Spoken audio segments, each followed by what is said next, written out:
What is it like to be a storm chaser in real life? Well, I have one right here, Mr. Matt Jones, the founder of 417 Storm Chasers. Hi, Matt.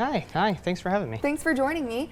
So tell me a little bit about why you started 417 Storm Chasers and who you are. Yeah, well, I'm Matt Jones. I'm a lifelong resident here in 417. We started it really as a tool to help people in the area to be better aware of the weather going on around them.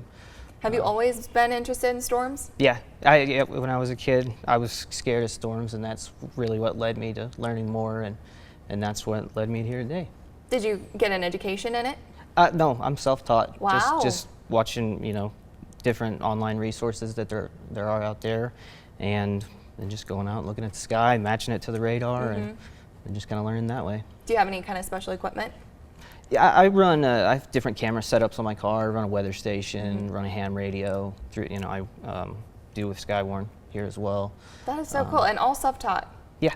Wow. Okay. So how many people are on your team? There's 6 of us. We have 2 that do our social media, 2 that really kind of watch radar and update, because sometimes there's a lot of warnings that come at one time, so we kind of share that. And then there's 2 of us in the field. One does aerial drone footage, and then I do the field chasing on the ground. Okay, very cool. Yeah. Where do you chase? Like, is it just Springfield, or do you chase all over? Yeah, we cover all 28 counties Wow. that are the 417 area code. So Okay. it could be from West Plains to Rolla to the Oklahoma border. Just wherever it's at, we're going to drive there and put eyes on it. Wherever the storm's out, you're going Yep. to go chase it. Yep.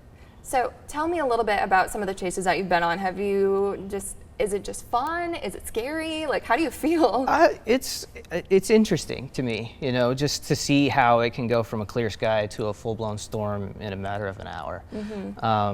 Like the Aurora tornado that we talked about earlier. That was a good one. That was a storm that started relatively small, built really quick. The tornado wasn't on the ground long, but it was a pretty storm. It had a real high top to it, and the sun was right on it.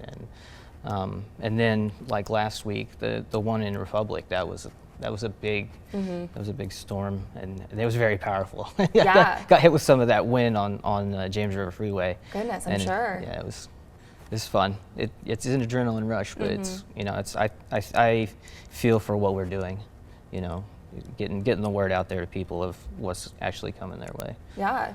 What is the craziest storm that you've chased? Like, the biggest tornado? Really this last year is, Really? the Aurora tornado was really my biggest one so far. Wow. Yeah. Why? Just because I lost my radar. So I had gone down to Monette as it was going tornado warned, and I pulled back a little bit, try to get a better angle on the storm, and then my computer went down. Oh, so I was kind of flying no. blind as to where the tornado was at, and so we just kind of, doubled back to Springfield, and then it ended up going on and dropping another 3 or 4 tornadoes after that. Wow. After it had passed Springfield. That's crazy. Yeah. That is a crazy experience. Yeah. So when you watch movies like Twister and Twisters, what do you guys think as real life storm chasers? A lot of it is pretty accurate. There are some things about it that I think are theatrical, like tornadoes popping up and nobody from the National Weather Service down seeing it. That's not going to happen. The weather professionals in this area are very good at what they do. And that's a lot of it is real, but that's the thing I think is kind of theatrical. That's not going to happen. Well, especially with technology that we have today. When the first Twister movie came out, it was because that was kind of the technology that was up and coming, was that Right. they were trying to find a way to warn the citizens in the town that there was a tornado. Right. But I suppose 100 years ago they didn't have that. Right. Yeah. It was pretty much if you see it, run. Yeah. If you see it, run. If you feel it, don't chase it. Yeah. Don't chase it. No, don't chase it. It's pretty accurate otherwise. Yeah, I think so. It's realistic. They did a good job on Twisters, and I think it had a lot of tie-ins to the first one. But the experiences you see, the chasing is right. You're going to do a lot of driving. Sometimes you're going to go and you're not going to see anything, and sometimes you're going to get on a good storm. So there are real life tornado wranglers, like they go in the tornado. Yeah. There's Wow. a couple out there that have vehicle setups that they'll actually go and get scientific readings inside the tornado. That is crazy. Yeah, and you know, like there was a lot in that in twisters that I think paid homage to a lot of the chasers now at the professional level. They have probes that they can shoot up in tornadoes, and the whole anchor into the ground is tornadoes coming across, and those are very real things. Wow. Yeah. That's mind-boggling for me. I can't imagine going inside an actual tornado. Yeah. Yeah, it looks fun. No flares or fireworks, though, right? No. Well, they have rockets. They Are you serious? They do. Yeah, they have rockets that they put like barometric pressure sensors on that they'll shoot in the inflow, and it'll give real-time readings inside the tornado. Wow. Yeah. The more you know. So for those out there who are like, I want to go be a storm chaser, what is your advice to people who want to do that? Get training.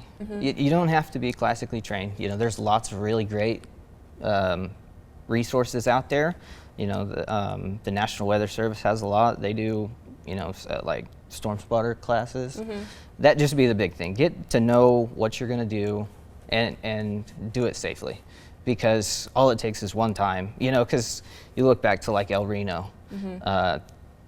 There were 3 chasers that died in that were like, they were some of the first ones to ever put probes in a tornado. So they're very, very professional. And all it takes is one wrong turn and you put yourself in a bad spot. So get the knowledge to be able to do it and do it safely. And it's great fun. And you serve a good role to let people know what's coming, you know, because while storm chasing can be fun, it can be very dangerous as well. For sure, it definitely can be. What kind of safety precautions do you take? I always make sure where I'm at, and you know, make sure I have good safety equipment in the vehicle, and always make sure I give myself an out. Know where that storm is at all times. Absolutely, that's the biggest thing. Well, Matt, thank you so much for joining me for having me. and giving us some of these tips on what it's like to be a real storm chaser. Thank you.